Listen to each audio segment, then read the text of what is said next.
এরকম ধৈর্য নিয়ে তারা আমাদের আইডল, তাদেরকে দেখে আমরা শিখব, তাদেরকে দেখে আমরা অনুপ্রেরিত হব, তাদেরকে দেখেই আমরা অনুকরণ করব। এই নবী ওয়ালা মানুষগুলোকেও আমরা ভালোবাসি, ঠিক কি না?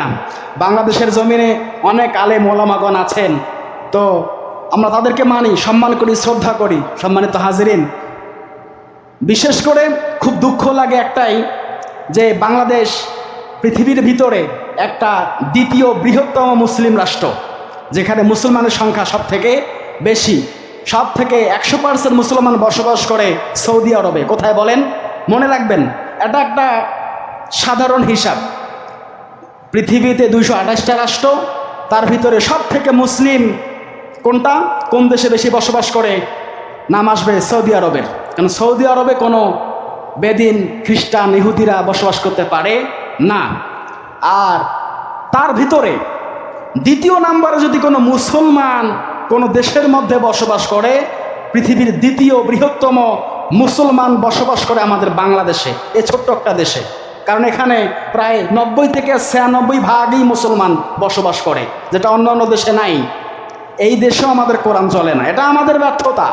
আমাদের মধ্যে মেজরিটি নাই, আমাদের মধ্যে ঐক্যতা নাই, আমাদের মধ্যে একতা নাই। একটা মাহফিলে সেদিন দেখলাম ভিডিওর মধ্যে আব্দুল সালাম যুক্তিবাদী হুজুর বয়ান করছেন, আর একটা চেয়ারম্যান একটা মানুষকে কলার ধরে টেনে হিচড়ে তাকে আঘাত করলো।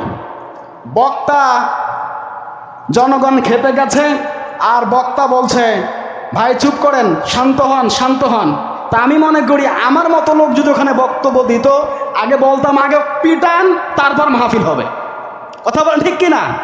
আর এই এতগুলো লোকের সামনে, মুসলমানের সামনে একজন শ্রোতাকে আপনার কলার ধরে টেনে হিচড়ে নিয়ে যাচ্ছে, আর আপনি বক্তাকে আগে থামাচ্ছেন। হচ্ছে এটা?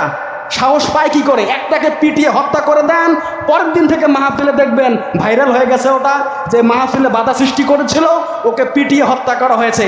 পর থেকে আর কোনো চেয়ারম্যান, কোনো মেম্বার, কোনো কাউন্সিলর, কোনো এমপি আর বাধা দেওয়ার সাহস পাবে না। বলি ঠিক কি না? আমাদের মধ্যে এটা নাই, তার জন্য সব হচ্ছে, এখনো বাধা দেয়। আল্লাহ পাক জালিমের হাত থেকে, জালিম শাসকের হাত থেকে আমাদেরকে হেফাজত করি। সকলে বলে আমিন। আখির দাওয়ানা আনিল হামদুলিল্লাহি রাব্বিল আলামিন।